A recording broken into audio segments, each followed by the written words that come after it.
Latest updates ఎప్పటికప్పుడు పొందడానికి big TV WhatsApp channel follow అవ్వండి. లింక్ డిస్క్రిప్షన్ లో ఉంది.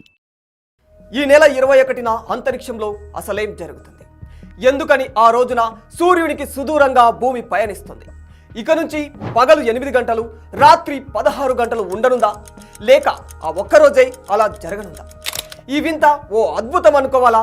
లేక ప్రపంచానికి ఓ అలర్ట్ అనుకోవాలా? అసలు వేసవి కాలపు అయనాంతరం, శీతాకాలపు అయనాంతం అంటే ఏమిటి? దీనిపై పరిశోధకుల మాట ఏమిటి?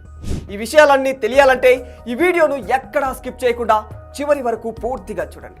అయితే సాధారణంగా శీతాకాలంలో పగలు తక్కువగాను, రాత్రి ఎక్కువగాను ఉంటుంది. ప్రతి సంవత్సరం వేసవిలో భూమి సూర్యుడికి దగ్గరగా, శీతాకాలంలో భూమి సూర్యుడికి దూరంగా కక్ష దిశలో ప్రయాణిస్తూ ఉంటుంది. ఈ ప్రక్రియనే వేసవి కాలపు అయనాంతం, శీతాకాలపు అయనాంతం అంటూ ఉంటారు. ఈ ఏడాది శీతాకాలంలో డిసెంబర్ 21న ఓ వింత జరగబోతుంది. ఆ రోజు సుదీర్ఘమైన రాత్రి ఏర్పడుతుంది. అవును, మీరు విన్నది అక్షరాల నిజం.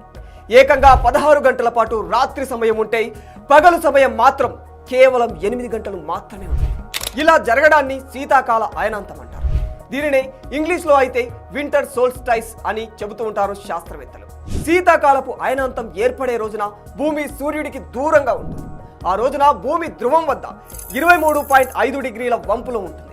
ఈ సహజ మార్పు కారణంగానే 2024 డిసెంబర్ 21న అత్యంత తక్కువ సమయం పగలు ఉంటుంది. దీంతో సూర్యకాంతి 8 గంటలు, చంద్రుడి కాంతి 16 గంటలు వరకు ఉంటుంది.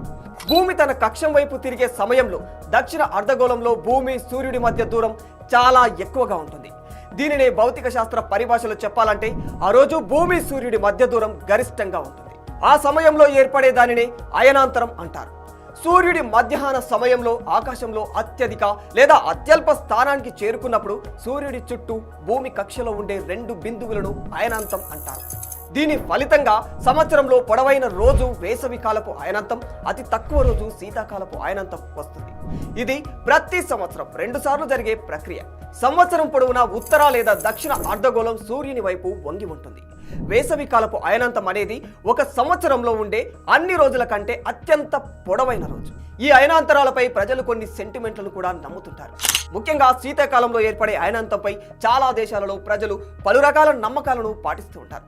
చైనాతో పాటు ఇతర తూర్పు ఆసియా దేశాలలో బౌద్ధ మతంలోని యంగ్ శాఖలకు చెందిన ప్రజలు ఐక్యత, శ్రేయస్సుకు ప్రతీకారంగా నమ్ముతూ పలు కార్యక్రమాలు జరుపుతుంటారు. ఉత్తర భారతదేశంలో శ్రీకృష్ణుడికి నైవేద్యం సమర్పించి గీతా పారాయణం చేస్తారు. ఆంధ్ర, తెలంగాణ, రాజస్థాన్తో పాటు పలు ప్రాంతాల్లో పుష్యమాస పండుగను ఘనంగా జరుపుకుంటూ ఉంటారు ప్రజలు. సూర్యుడి ఉత్తరాయణ ప్రక్రియ శీతాకాలపు అయనాంతం నుంచి మొదలవుతూ ఉంటుంది. అందుకే మన దేశంలో దీనికి ప్రత్యేకమైన ప్రాముఖ్యత ఉంది. దీని గురించి ఎవరెన్ని మాట్లాడుకున్నా వాస్తవానికి భూభ్రమణంలో సూర్యుడు భూమి మధ్య దూరం ఏడాదిలో ఒక్కసారే పెరగడం, తగ్గడం జరుగుతూ ఉంటుంది. వేసవిలో సూర్యుడికి దగ్గరగాను, శీతాకాలంలో సూర్యుడికి దూరంగాను భ్రమణం జరుగుతూ ఉంటుంది. అయితే ఈ శీతాకాలపు అయనాంతం ఏర్పడే రోజు తేదీ ప్రతి ఏటా మారుతూ ఉంటుంది. కానీ ఖచ్చితంగా డిసెంబర్ 20 నుంచి 23 తేదీలలోపు మాత్రమే వస్తూ ఉంటుంది. ఈ ఏడాది 21వ తేదీన ఈ అరుదైన ఘట్టం సంభవిస్తుందని పరిశోధకులు చెబుతున్నారు. దీంతో సూర్యకిరణాలు అత్యల్పంగా భూమికి చేరుతాయి. ఈ కారణంగా ఆ రోజు ఉష్ణోగ్రతలలో మార్పులు సంభవించి దేశవ్యాప్తంగా కనిష్ట ఉష్ణోగ్రతలు నమోదయ్యే అవకాశం ఉంటుంది. For more videos like this, subscribe Big TV channel.